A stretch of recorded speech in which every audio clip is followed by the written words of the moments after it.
Good Sunday to you folks. Everything new under the sun. Now I am recording this Saturday night, but I hope you're enjoying your Sunday. We're taking a look at, I think this is part 4, Kent Hovind's What on Earth is About to Happen for Heaven's Sake. You can get this from drdino.com. Also, I noticed you can get this from Amazon. So check out Amazon. I think it's $10. So, we'll start kind of where we left off here, and it's going to start talking about people being willingly ignorant. So Peter warned in 2 Peter 3, I think that's his website as well, 2peter3.com.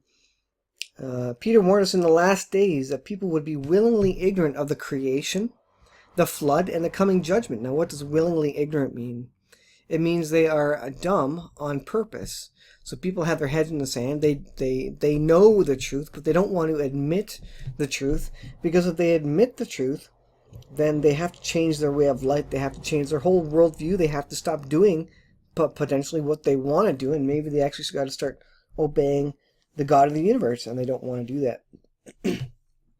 Christians that do not understand the timing of the rapture will think God broke his promise, will lose their faith in him, and question their own beliefs. So if it's not a pre-tribulation rapture, for example, there might be a falling away, and that would be because people thought he was going to come before the tribulation of the church, when the Bible says numerous times that we are destined for persecution. We are going to have persecution in our lives. That should be expected, although not every single person sees it in the history in the 6,000 years of man, but we should expect it and not be surprised when it comes to us. The problem is not God's promise, but our lack of reading carefully and understanding what he said.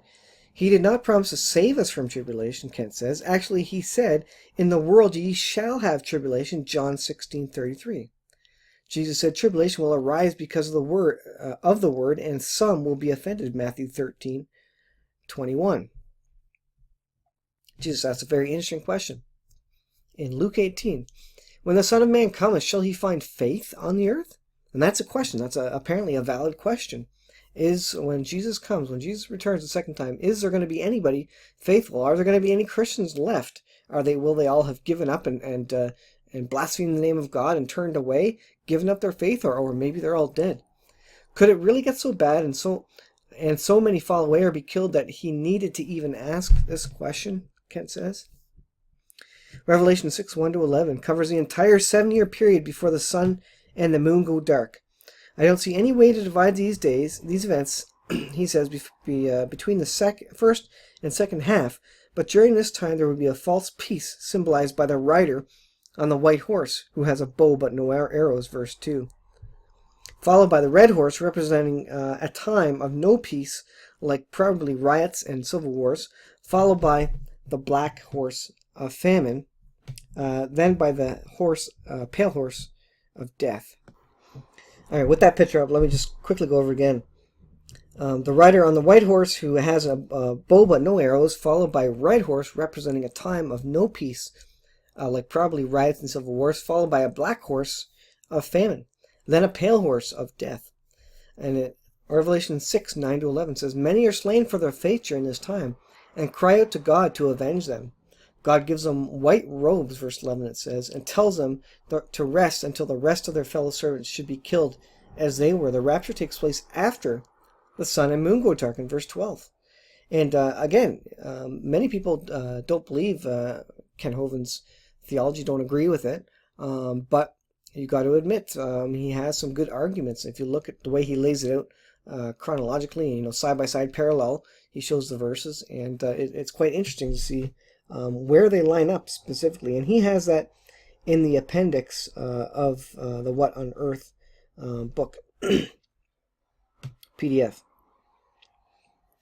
Revelation 7:9-17 tells more about this great multitude who came out of the great tribulation and have washed robes and made them white in the blood of the Lamb. Revelation 24 added detail that many of these are beheaded for their faith and for not taking the mark of the beast. Since Muslims practice capital punishment by beheading, this could be a clue that the world will come under Muslim control. We'll see. They sure want to rule the world, and that's Kent Hovind's comment, and I absolutely agree. The Muslims, they don't make a secret of it. They want to rule the world. They want to have a world caliphate. They want Sharia law everywhere. They want everybody to bow down to Allah. And, in a similar fashion, the Christians want that too. The Christians want the whole world to believe in Jesus. But obviously the morality and the actions that come out of each faith is quite different, polar opposite, to tell the truth. Christians want peace and love, while Islam is very, very different related to its laws, beliefs, Sharia law, etc.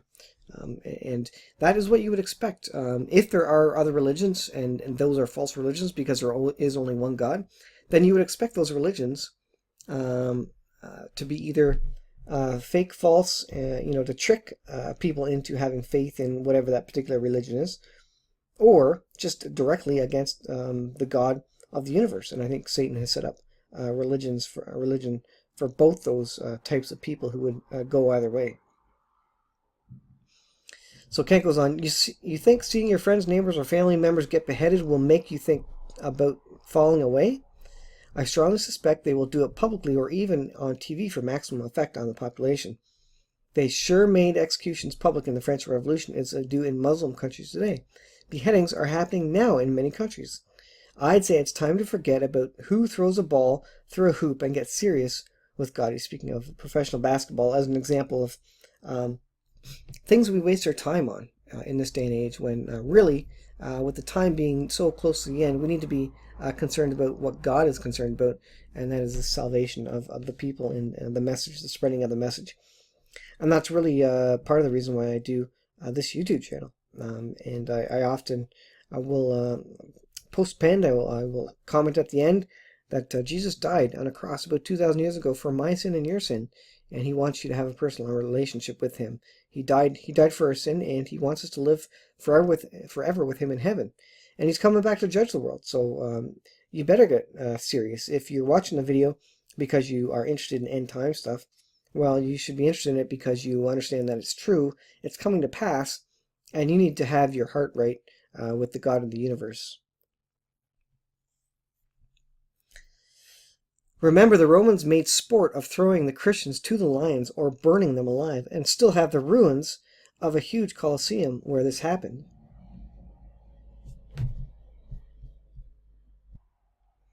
Early Christians expected this for their faith. Many of today's Christians expect a life of ease and a pre-trib rapture. You think persecution will cause many to fall away, to lose the faith? Absolutely. Remember, Jesus said the persecution in the end times will be great tribulation, such as has not been seen since the beginning of the world to this time, nor even shall be. Matthew 24:21.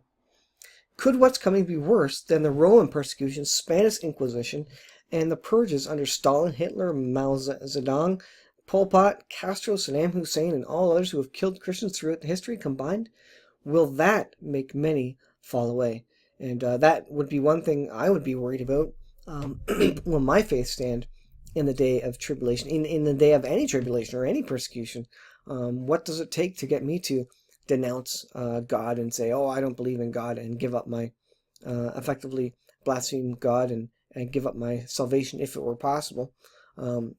How many Sunday Christians or Easter and Christmas Christians are there that will that are very lukewarm, very young in the faith and not strong at all, and will easily implode when there's any pressure put upon them?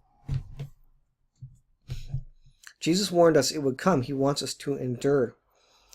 And you shall be hated of all men for my name's sake, but he that endureth to the end shall be saved. Matthew 10:22.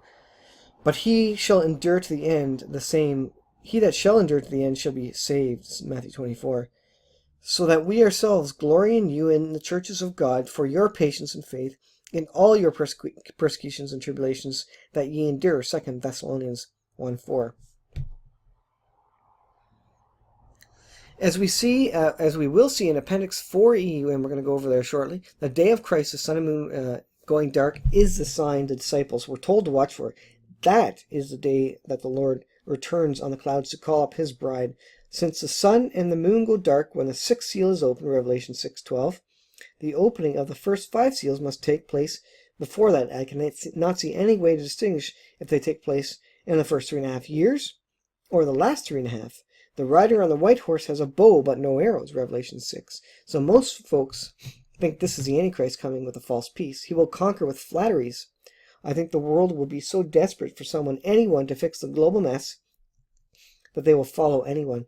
The rider on the red horse takes peace from the earth, so that there will be worldwide wars. I suspect the food situation will be one major cause of nations invading other nations. We will see. I also think, Micah interjecting here, is that worldwide economic collapse is a perfect worldwide tool, not just something that's happening in a particular region on Earth, but a worldwide tool to bring Bible prophecy together. And I think that would really push us light speed into the Great Tribulation period. Really set us up for cryptocurrency, mark of the beast system, a one world government that would push us in there in a matter of weeks or months. The third horse is black and brings famine. A measure of wheat for a penny. Jesus said a penny was a day's wages for a common laborer. So a measure of wheat, enough to make a loaf of bread, it would take you a day's wages for that. Matthew 22, let's say about $60, Kent says. Can you imagine the cost of many foods if wheat were $60 a bushel? A fourth horse is pale, 6'8", and brings death to a quarter of the planet. So is this related to a disease, famine, or maybe a nuclear weapon, war somewhere on the earth? The nuclear weapons, one or two went off, you'd quickly wipe out a quarter of the Earth's population. Also, if you hit in specific places like China or India, who have a huge amount of the Earth's population, you would quickly cause a quarter of the planet to die. People will die by sword, hunger, death, and beasts of the earth, it says. The opening of the fifth seal shows that all those slain for the word of God, crying out for God to bring vengeance for their deaths. One consolation is that the dream in Daniel 12 says the final kingdom of man, the 10 toes, will be partly strong and partly broken. I've prayed for years that I can be someplace where it's broken. This final attempt at a one-world government will be a clash of four world powers, as we saw. Whichever evil group controls the world will have a very short time of glory. If the idea of an evil world government worries you, read Psalm 2, 1-5. It's a great tranquilizer to know that God is laughing at their plans. All right, so I'm going to pop up a graphic here. Let me see if I can... let me put this up here for you. And this is, again, Appendix 4C. And it is about... Let me see here. Where'd it go? Here it is, yes. 4C. Here is 4C. Let me see if I can blow that up for you. Expand that out. There we go.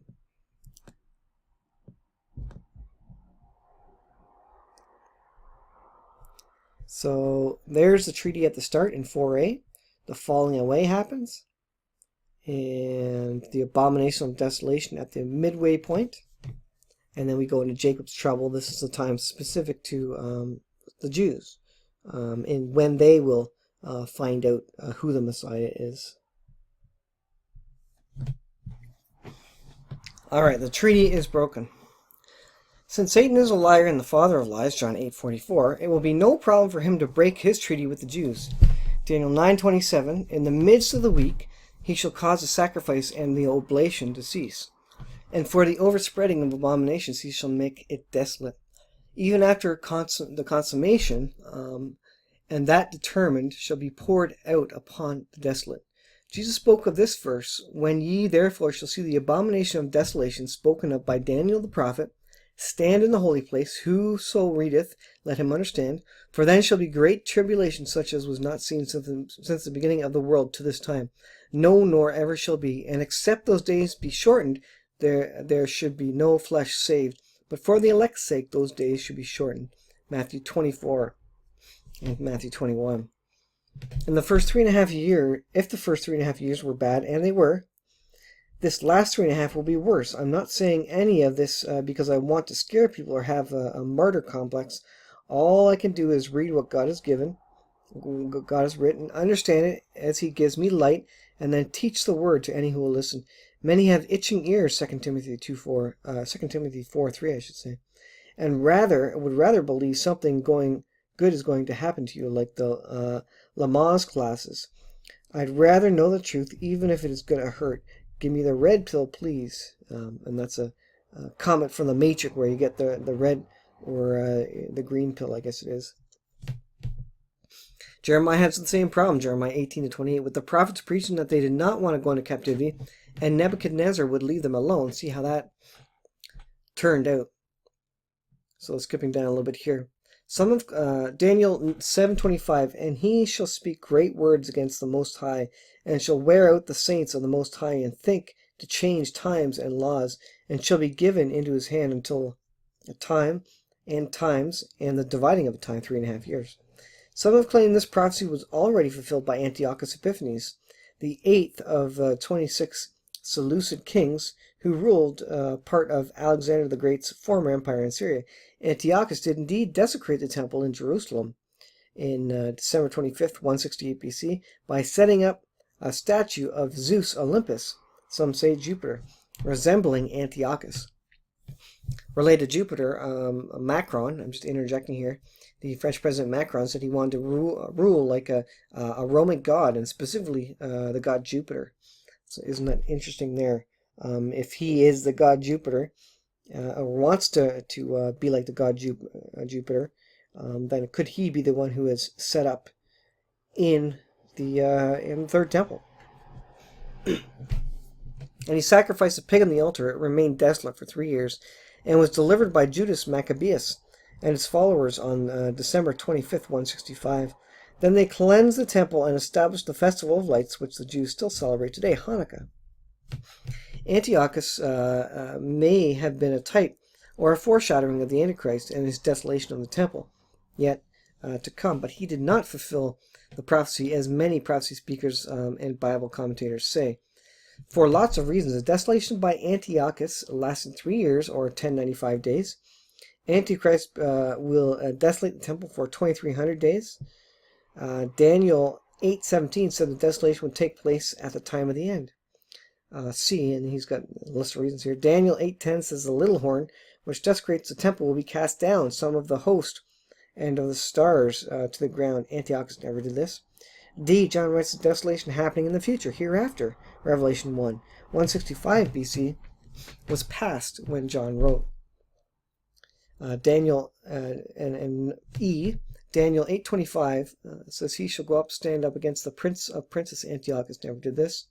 F, Revelation 19:19 says, and I saw beasts and the kings of the earth and their armies gathered together to make war against him that sat on the horse, Jesus, and against his army. Antiochus never did this.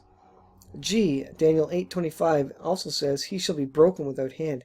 Antiochus died in a natural death in Babylon. Paul said the Lord himself will destroy that wicked with the brightness of his coming, 2 Thessalonians 2:8.